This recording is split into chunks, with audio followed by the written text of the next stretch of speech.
Let's see the watch. Roll the intro.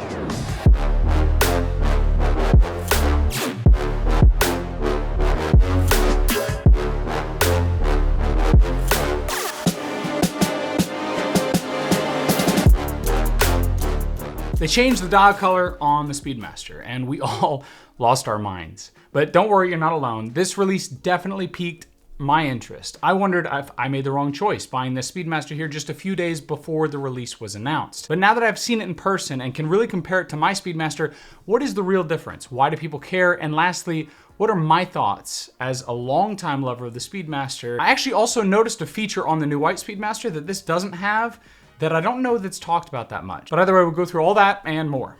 You guys know me, my name is Harrison. I like watches, I love Speedmasters. Now the Speedmaster is a product of hype and marketing over 60 years that's made it a gold standard of what to expect from the luxury watch market. And it's made it an iconic watch in this space. But this isn't the only flight qualified watch that NASA has. There are plenty of other watches, including the standard G-Shock, which is $40. And there are a lot of other watches that have been in space also. There's actually a whole index that I put in the description down below that gives you a list. It's like, I don't know, 250 pages worth of information across every country of all the watches that have been worn in space, at least as far as they know. It's a big list, but you could probably find your favorite brand there or a watch you already know. So being in space may not be that special, but the Speedmaster still has a look, I think, that is really well refined.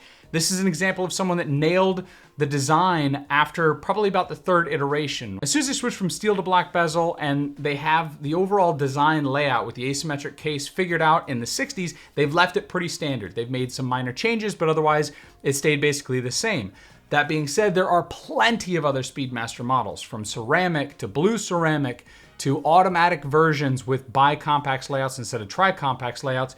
With automatic movements and smaller models and bigger models, the Speedmaster is a cornerstone to Omega's entire lineup, and it has been for a very long time, to the point where there's so many variations that why are we freaking out over a white dialed version of a Speedmaster? There already have been white dial versions of Speedmasters. But the big reason is because in the steel model, in the full-size version, with the tri-compax layout and everything else the exact same, there haven't been that many versions that aren't in precious metals. I know it sounds like I'm saying a sports record, which is like, this is the first time someone scored 300 yards on this field on a rainy day in September. But it is interesting to us watch enthusiasts. In general, the Speedmaster in steel, there are basically three models in the full-size variant: the Hesalite, the Sapphire, and now this, the White Speedmaster. So does that revolutionize? Does that change the landscape? Does that make that the main watch most people might want to buy? Does it really make that big a difference?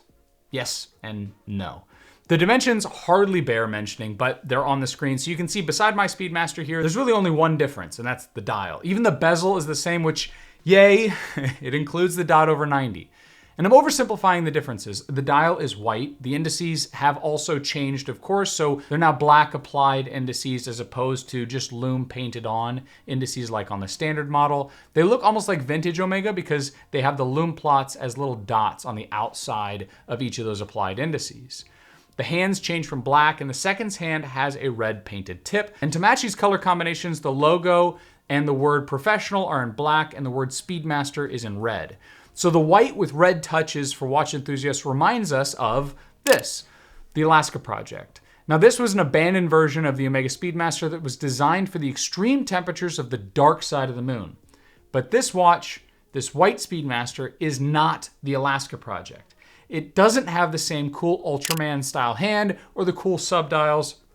This is a White Speedmaster. No doubt about it, the watch is photogenic though. If you've seen all the press images or everyone else that's posting about this watch, it is very photogenic, and perhaps even more photogenic than the original, which is saying a lot. It features the same step dial, and the indices provide more visual contrast than the original, so they stand off the dial a little bit better. And so I think as a result, this watch might be a little bit more legible and, as I said, more photogenic, especially in macro space. But it still features the same 3861 movement, which has the high magnetic resistance, which is derived from the silicon hairspring. This is a cam actuated chronograph. It's water resistant to 50 meters. And yes, that means you can swim with it at a depth of 50 meters. That's part of the testing the watches go through. You can look it up. Omega has verified you can swim with this at 50 meters. Just don't press the pushers and it's fine. I know everyone has their ideas of watch Water resistance, we can talk about that another time. So you've got a versatile daily driver. It's a cool new dial and it's new, you know, so that is what's really behind it. But what is this new big feature that I hinted at earlier? Well, actually the bracelet that we all know and love because it's light and functional, but the downside has always been the Speedy bracelet had no on-the-fly adjustment. Now, Omega has added this sort of on-the-fly adjustment to the White Speedmaster. They call it comfort adjustment, which I think is a fair name because it's not really a full on-the-fly adjustment. It only has 2 settings, much like the older bracelet on my Speedmaster, except you don't need a tool to adjust it like you do on mine. On this new one, you can just use a push button and marginally tighten or loosen the bracelet. But you have to decide how best to size the watch before you put it on to actually use that feature, whether you want it a little bit looser sometimes or a little bit tighter other times. It's not at all like the glide lock system of Rolex Submariner that you can see here, because the Submariner has a wider clasp, so it allows for a lot more adjustment. I think that this is kind of a pros and cons list here. If you like the smaller clasp of the Omega, and I do, then you have to sacrifice all that adjustability. But this clasp on the Submariner isn't unwearable, it's perfectly fine, but this is sort of the give and take that you're gonna have. Same for the T-Fit clasp on the Tudors. They all have long clasps to fit that adjustment, so pros and cons. It's a new dial color that takes a lot of what people like in modern context of white dials. Look at the white Daytona.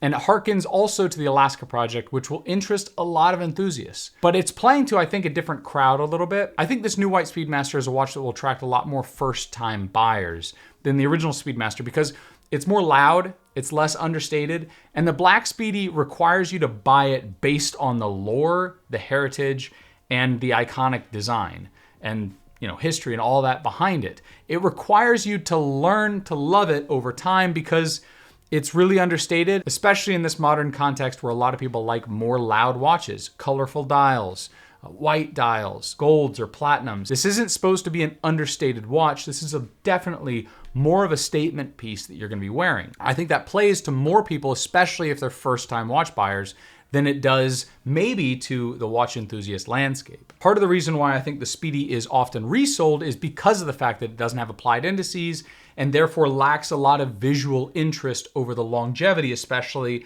looking at it from a close perspective. So these are things that are kind of solved by the White Speedmaster. The Black Speedy doesn't call attention to itself in a larger collection, and so often it can be the first thing that's overlooked a lot, and so therefore the first thing that's sold to buy the new shiny thing. The White Speedmaster, on the other hand, will interest a lot of window shoppers. That's more just from the color accent and the louder white dial that I think make it more attractive to try on. That being said, if you're out there looking for the Speedmaster, right? Meaning you want the same look and feel that has been around since the last 60 years, then you should buy the Black Speedy. The White Speedy doesn't really feel like the same watch at all in the metal. And I was surprised by that. I thought that it would look and feel basically the same as the Speedmaster because it's the same case and design and everything. But the aesthetic and feeling that I got when I was wearing it, it just doesn't have that. It feels a bit clinical, a bit too clean, a bit white, but it still looks small. Like it still looks like a smaller watch because the dial is small in proportion to the bezel and case size.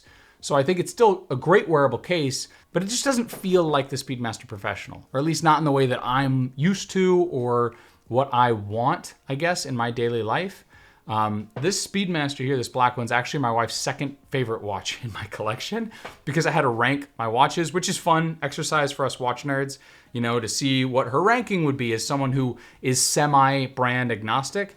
And I'll actually be doing that in a later video, so you should subscribe if you want to see that. But all in all, the White Speedmaster is great, right? I never imagined it would be a bad watch. It's just not the same feeling. And because of that, I'm not at all interested in the White Speedmaster anymore. As soon as I had it in my hands, I thought that the photos that I'd seen online did a great job of making it look appealing, because it is appealing, right? The photos online can often, though, be misleading. They can lend you to decide that you want to watch without you actually holding it in your hands.